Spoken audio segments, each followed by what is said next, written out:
Second year ఫిజిక్స్లో విద్యుత్ potential capacitance పాఠంలో నిన్నటి మన క్లాసులో మనం ఏం చెప్పుకున్నామంటే బిందు ఆవేశం గల విద్యుత్ క్షేత్రంలో విద్యుత్ పొటెన్షియల్ని సమీకరణాన్ని రాబట్టడం జరిగింది. దాని విలువ V=1/4πε0 Q/R వోల్ట్. అలాగే ఆ కాన్సెప్ట్ మీద ఒక 3 ప్రాబ్లమ్స్ కూడా మనము 2 క్లాస్లో మనం చేయడం జరిగింది. మరి ఈరోజు మన క్లాస్ 3లో మనం ఏం చెప్తామంటే పొటెన్షియల్ భేదము అనే అంశం కోసము వివరించుకుందాం. పొటెన్షియల్ భేదము. పొటెన్షియల్ భేదం అంటే ఏమిటంటే ఒకసారి మనం చూసుకున్నాం. క్యూ అనే ఆవేశాన్ని మనం ఎక్కడ తీసుకున్నాం అంటే ఏ అనే బిందువులో తీసుకున్నాం. క్యూ అనే ఆవేశాన్ని ఏ అనే బిందువులో తీసుకుంటే ఈ క్యూ ఆవేశం వల్ల దీని చుట్టూ కూడా విద్యుత్ క్షేత్రం అనేది ఏర్పడుతుంది. క్యూ ఆవేశం వల్ల దాని యొక్క విద్యుత్ క్షేత్ర తీవ్రత ఏమవుతుందంటే దూరం పోయిన కొద్దీ తగ్గిపోతుంది, ఇన్ఫినిటీ అయిపోతుంది. మనము విద్యుత్ పొటెన్షియల్ గురించి చెప్పుకున్నప్పుడు ఏం చెప్పుకున్నామండి? అనంత దూరం నుంచి ప్రమాణ లేక ఏకాంక శోధక ధనావేశాన్ని విద్యుత్ క్షేత్రంలోకి మనము తీసుకురావడానికి జరిగిన పనిని మనం ఏం చెప్పామంటే విద్యుత్ పొటెన్షియల్ చెప్పాము. ఇక్కడ మనం ఏం చెప్తున్నామంటే మనము ఇది బి అనే బిందువు, ఇది సి అనే బిందువు, బిసి బిసి అంటే సి బి, ఇది బి అనుకుందామండి, ఇది సి అనుకుందాం. ఏబిసి ఆర్డర్లో ఉంటుంది కదా. ఇక్కడ ప్రమాణ ధనావేశాన్ని లేక ఏకాంక శోధక ధనావేశాన్ని విద్యుత్తు క్షేత్రంలో ఒక బిందువు నుంచి మరో బిందువుకి జరపడానికి కావలసిన లేక జరిగిన పనినే పొటెన్షియల్ భేదము అంటారండి. పొటెన్షియల్ భేదము అంటారు. చూడండి, విద్యుత్ క్షేత్రంలో క్యూ అనే ఆవేశం అంటే దీని చుట్టూ విద్యుత్ క్షేత్రం ఏర్పడుతుంది. ఓకేనమ్మా? ఈ విద్యుత్ క్షేత్రంలో ఏకాంక శోధక ధనావేశాన్ని లేదా ప్రమాణ ధనావేశాన్ని ఒక బిందువు నుంచి మరొక బిందువుకి జరపడానికి, ఒక బిందువు నుంచి మరో బిందువుకి జరపడానికి జరిగిన పనిని పొటెన్షియల్ భేదం అంటారు. నవ్వుతున్న రాసుకోండి పిల్లలు. ప్రమాణ ధనావేశాన్ని విద్యుత్ క్షేత్రంలో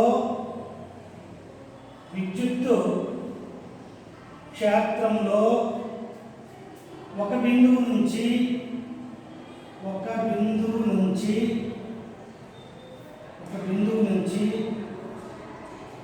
మరో బిందువుకి జరపడానికి కావలసిన లేదా జరిగిన పనిని మనం ఏమంటామంటే విద్యుత్ పొటెన్షియల్ భేదం అంటారు. విద్యుత్ పొటెన్షియల్ భేదం అంటారు. ఈ పొటెన్షియల్ భేదానికి ప్రమాణం ఏమిటి అంటే వోల్ట్. ప్రమాణము వోల్ట్. ఇది స్కేలార్ అంటే అదిశ రాశి. అదిశ రాశి. మరి ఈ పొటెన్షియల్ వేగము వోల్ట్ అని చెప్పాము, ప్రమాణము అతిశరాశి అని చెప్పాము. అంటే పొటెన్షియల్కి పొటెన్షియల్ వేగానికి పెద్ద తేడా ఉండదు. పొటెన్షియల్ చెప్పుకునేటప్పుడు అంత దూరం నుంచి ప్రమాణ ధనావేశాన్ని విద్యుత్ క్షేత్రంలో ఒక బిందువు వద్దకు తీసుకురావడానికి జరిగిన పని పొటెన్షియల్ అయితే, పొటెన్షియల్ వేగం ఏం చెప్తుంది? విద్యుత్ క్షేత్రంలో ప్రమాణ ధనావేశాన్ని ఒక బిందువు నుంచి మరో బిందువుకి జరపడానికి జరిగిన పనిని పొటెన్షియల్ వేగం అని చెప్తుందన్నమాట. అంటే పొటెన్షియల్ వేగం ఇండైరెక్ట్గా ఏమవుతుందంటే అనంత దూరం నుంచి సి బిందువు వద్దకు తెచ్చాము, అలాగే అనంత బిందువు దూరం నుంచి బి బిందువు వద్దకు తీసుకురావడానికి జరిగిన పనే మనకి ఇక్కడ పొటెన్షియల్ వేగము అవుతుంది. ఓకేనమ్మా? మరి ధనావేశానికి ఉండే పొటెన్షియల్, ధనావేశమునకు ధన పొటెన్షియల్ ఉంటుంది. ధనావేశమునకు ధన పొటెన్షియల్ ఉంటుంది. రుణావేశానికి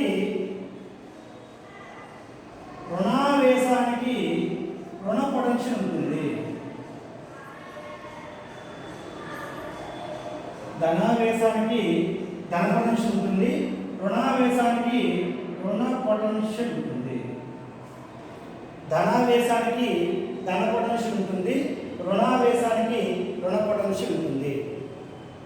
ఇక్కడ పొటెన్షియల్ మధ్య భేదం ఇప్పుడు VCB = BB - CC. ఇది ధనాత్మకం, ఇది ధనాత్మకం.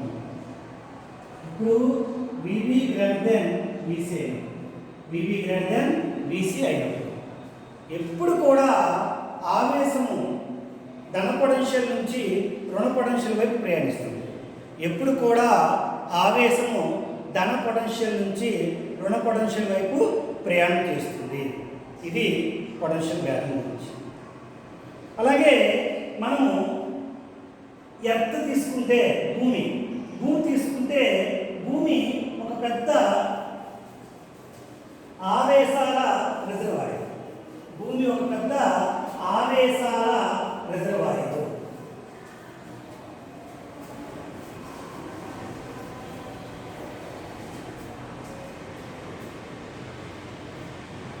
భూమి ఆవేశాల రిజర్వాయర్. అంటే that is a huge charge of reservoirs. ఇప్పుడు ఈ భూమికి కొంత ఆవేశాన్ని కలిపిన, కొంత ఆవేశాన్ని తీసివేసిన భూమి యొక్క ఆవేశ విలువ మారదు. ఎలాగంటే ఒక పెద్ద సముద్రం తీసుకున్నాం, సముద్రంలోకి ఒక చిన్న బకెట్ నీళ్ళు కలిపినా, బకెట్ నీళ్ళు తీసివేసిన దానిలో పరిమాణంలో మార్పు ఉండదు అని పరిగణిస్తాం. అదేవిధంగా భూమి ఒక పెద్ద రిజర్వాయర్, ఆవేశాల రిజర్వాయర్. కొంత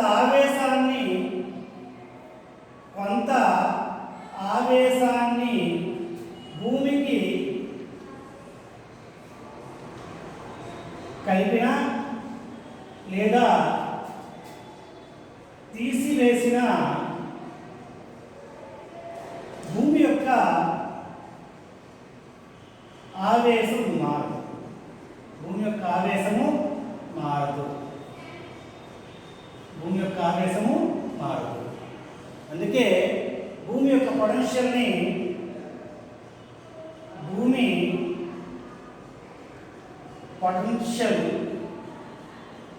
యొక్క పొటెన్షియల్ సున్నాగా తీసుకుంటాం. భూమి యొక్క పొటెన్షియల్ ఎలా తీసుకుంటామండి? సున్నాగా మనము పరిగణిస్తాం. భూమి యొక్క పొటెన్షియల్ని మనము సున్నాగా పరిగణిస్తాం.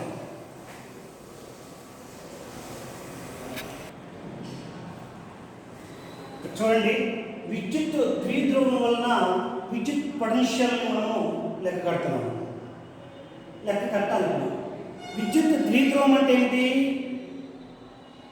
రెండు సమాన ఆవేశాలని కొంత దూరంలో వేరు చేయబడి ఉంచితే, అంటే రెండు సమాన ఆవేశాలు, ఆ రెండు ఆవేశాలు కూడా ఎలా ఉండాలండి? వ్యతిరేక గుర్తులు కలిగి ఉండాలి. వ్యతిరేక గుర్తులు కలిగి ఉండడం ఏంటమ్మా? ఒకటి ధనాత్మకము, ఒకటి రుణాత్మకము. రెండు ఆవేశాలు, ఒకటి ప్లస్ క్యూ, మరొకటి మైనస్ క్యూ. ఈ ప్లస్ క్యూ మరియు మైనస్ క్యూ అనే రెండు ఆవేశాలని కొంత దూరంలో 2a దూరంలో వేరు చేయబడి ఉంచితే దానిని విద్యుత్ ద్విధ్రువం అని అంటారు. దీన్ని మనం 4వ పాఠంలో నేర్చుకున్నాం ఆల్రెడీ. అంటే minus q charge plus q ఛార్జ్ని కొంత దూరం అంటే 2a దూరంలో వేరు చేయబడి ఉంచితే దీన్ని మనము విద్యుత్ ద్విధ్రువం అంటారు. విద్యుత్ ద్విధ్రువం యొక్క భ్రామకం ఏంటి? P = Q × 2a. విద్యుత్ ద్విధ్రువం యొక్క భ్రామకం ఎంత? P = Q × 2a. ఈ రెండు అంశాలని మనం 4వ పాఠంలో నేర్చుకోవడం జరిగింది. అలాగే దీని నుంచి విద్యుత్ క్షేత్ర తీవ్రత నేర్చుకున్నాము. E = 1/4πε0 × 2p/r³ అని అక్షీరేఖపై విద్యుత్ క్షేత్ర తీవ్రత నేర్చుకున్నామండి. అలాగే E = 1/4πε0 ×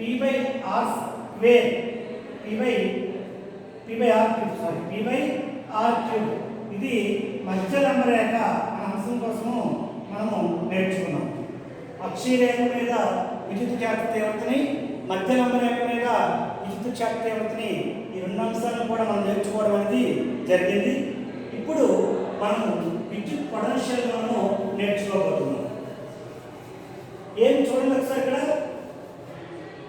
ఏ బి అనేవి రెండు బిందువులు. ఈ రెండు బిందువులు అంటే ఏ అనే బిందువు దగ్గర మైనస్ క్యూ ఛార్జ్ని, బి అనే బిందువు వద్ద ప్లస్ క్యూ ఛార్జ్ని మనం తీసుకున్నాము. ఈ రెండు ఆవేశాల మధ్య దూరాన్ని ఏబి అన్నాము. మైనస్ క్యూ మరియు ప్లస్ క్యూ ఆవేశాలను 2a దూరంలో, ఎంత దూరం అండి?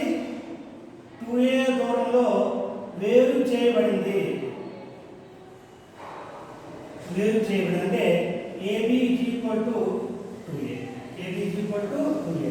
ఏకి బికి మధ్య దూరం ఎంతమ్మా? 2a. అయితే ఇక్కడ ఏకి బికి మధ్య బిందువు ఏదమ్మా? O. ఏ మరియు బిల మధ్య బిందువు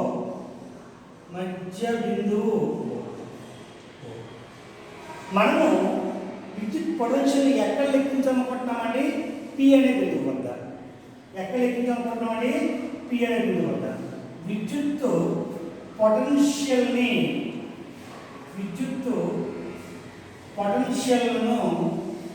P బిందువు వద్ద లెక్కిద్దాం. P బిందువు ఎక్కడ ఉందన్నమ్మా?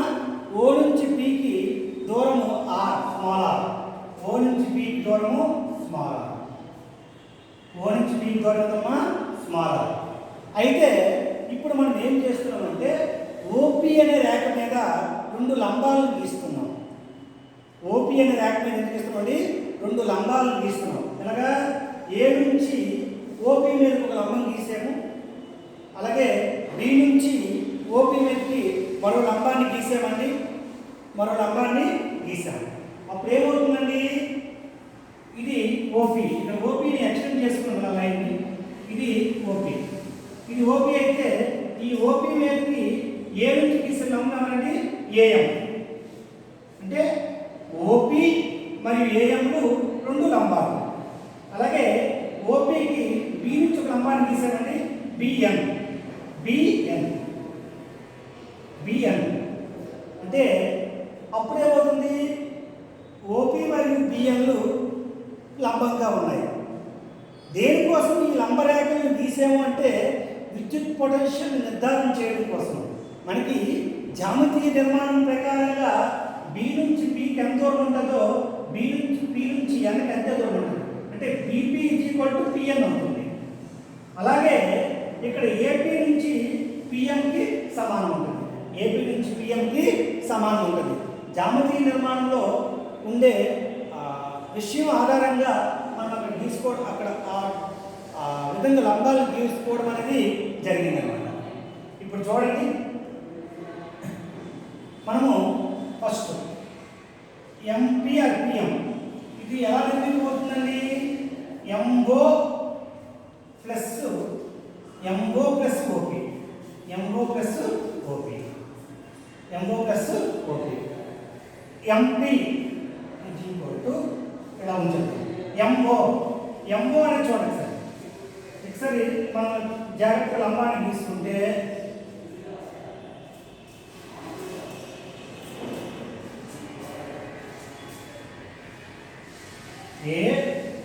ఏఎంఓ. ఇప్పుడు ఇది లంబం కదా, ఇది తీట. ఇది ఏకి ఓకి మధ్య దూరం ఎంతమ్మా? ఏకి ఓకి మధ్య దూరం ఎంతమ్మా?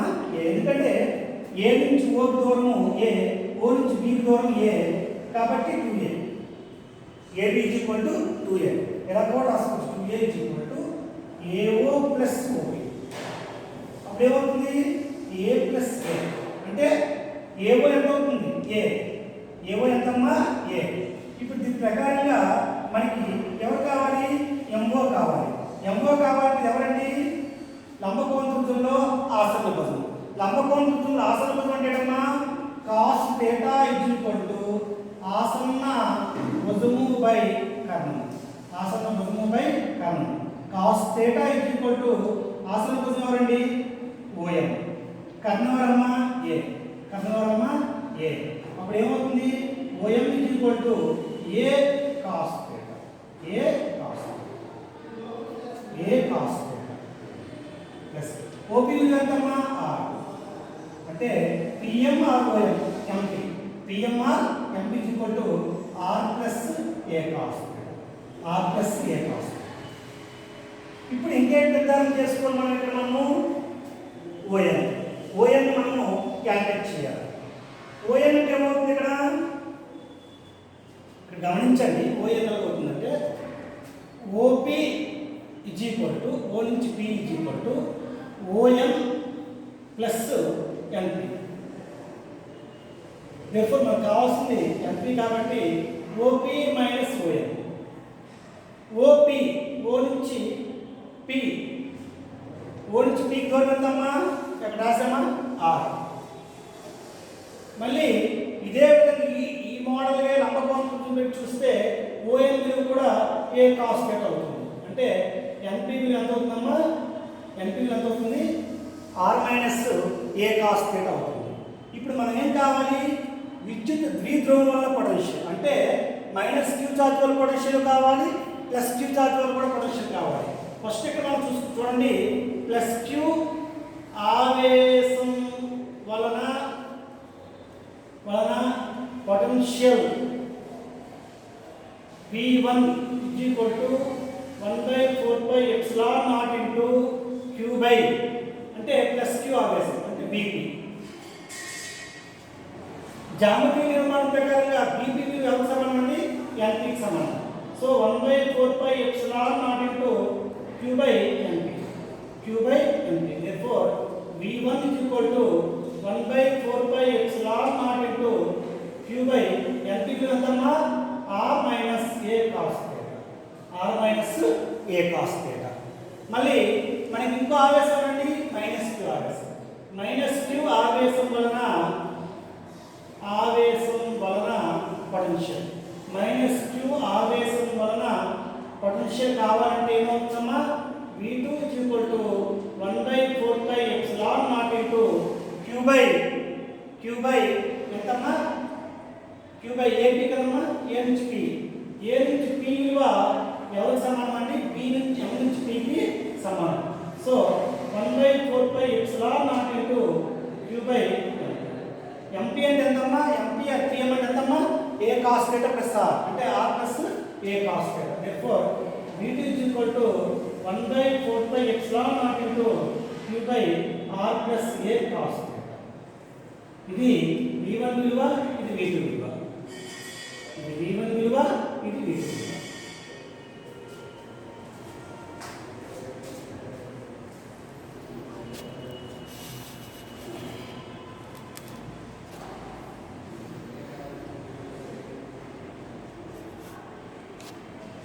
ఇప్పుడు మనము ఫలితం కావాలి. ఫలితం కావాలంటే వస్తుందండి ఫలితము విలువ v v1 v2 v1 v2 v v1 విలువ ఎంత 1/4πε0 into q by r minus a cos theta r minus a cos theta minus v2 విలువ ఎంత 1/4πε0 into q by r plus a cos theta ఇక్కడ ఫలితంగా v 1/4πε0 into q ని common తీస్తే ఏం మిగులుతుంది 1/r minus a cos theta. ఇక్కడ చూడండి అమ్మా 1/r minus a cos theta మిగులుతుంది minus 1/r plus a cos theta. మనం దీన్ని సూక్ష్మీకరిస్తే మనకి ఏం మిగులుతుందంటే v 1/4πε0 into q into r plus a cos theta into r minus cos theta అనేది మనకి ఇక్కడ LCM అవుతుంది. అప్పుడు ఏం మిగులుతుంది r square minus a square cos square theta. ఎందుకంటే a plus b into a minus b లేక x plus y into x minus y. అప్పుడు ఏమవుతుంది x square minus y square అవుతుంది. నెత్తి మీద లవంలో ఏమవుతుంది r plus a cos theta minus of minus r plus a cos theta. therefore మనకి ఏం మిగులుతుంది v q by 4πε0 into r కి r పోతే 2a cos theta by r square minus a square cos square theta. మనకి r greater than a అయితే అప్పుడు simple గా ఏం మిగులుతుందమ్మా v 1/4πε0 into q into 2a అంటే p అవుతుందండి p cos theta by r square ఇక్కడ చూడండి మీకు వీడియోలో జాగ్రత్తగా కనిపించకపోవడం అనుకుంటున్నాను. పరిశీలిస్తే జాగ్రత్తగా అర్థమవుతుంది. v ఇక్కడ చూడండి ఫలితం ఏం కావాలి v v1 v2 v1 ఇది v2 ఇది. అప్పుడు వీటన్నింటినీ మనము లెక్కలో వేసి పరిగణిస్తే మన ఫలితం ఏమొస్తుందమ్మా v 1/4πε0 into p cos theta by r square వస్తుంది. ఒకసారి మళ్ళీ రీకాల్ చేద్దాం. గమనించండి, విద్యుత్ ద్విధ్రువం వల్ల విద్యుత్ పొటెన్షియల్ అండి. విద్యుత్ ద్విధ్రువం అంటే సమాన మరియు వ్యతిరేక ఆవేశాలను కొంత దూరంలో వేరు చేయబడి ఉంచితే దానిని మనము విద్యుత్ ద్విధ్రువం అంటామండి. విద్యుత్ ద్విధ్రువం అంటాము. మనము 4వ పాఠంలో మనం ఏం చేసామంటే 4వ పాఠంలో విద్యుత్ క్షేత్ర తీవ్రత కనుక్కున్నాము. మధ్యనంబ రేఖ మీద అలాగే అక్షీయ రేఖ మీద మనం కనుక్కోవడం జరిగింది. ఈ పాఠంలో విద్యుత్ పొటెన్షియల్ మనము లెక్కిస్తున్నాము. -q ఆవేశంలో వచ్చేది v2 అయితే +q ఆవేశంలో వచ్చేది v1. ఫలితంగా ఏమవుతుందమ్మా v v1 - v2. మనకి v1 v2 లెక్కించడం వస్తే మనకి v1 - v2 లెక్కించడం చాలా ఈజీగా వస్తుంది. అది బైపీసీ పిల్లలైనా పర్వాలేదు, ఎంపీసీ పిల్లలైనా క్యాలిక్యులేషన్ చేసుకోవడం చాలా ఈజీ. అక్కడ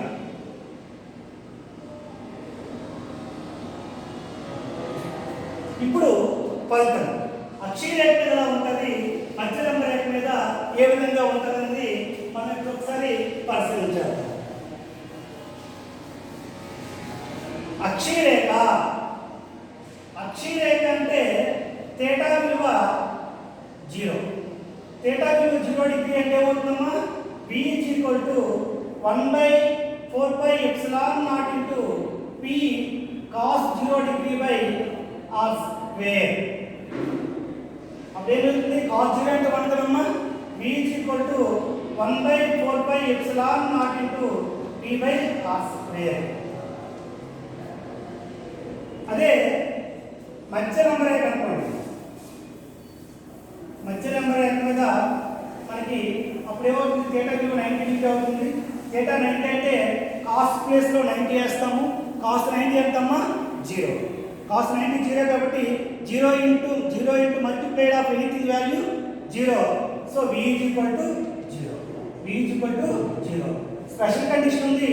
ఒకవేళ θ 180 డిగ్రీలు అయిందనుకోండి, θ 180 డిగ్రీలు అయితే అప్పుడు ఏమవుతుంది మనకి ఇక్కడ θ ఈజ్ ఈక్వల్ టు 180 డిగ్రీలు అయితే v is equal to -1/4πε0 into p/r². ఎందుకు cos 180 వాల్యూ -1, cos 180 వాల్యూ -1. ఒకసారి జాగ్రత్తగా పరిశీలించండి, బాగా ప్రాక్టీస్ చేయండి. ఏమైనా డౌట్ ఉంటే మమ్మల్ని కన్సల్ట్ చేయండి. మన గ్రూప్ని ఫాలో అప్ అవ్వండి, చక్కగా నోట్స్ రాయండి. Thank you.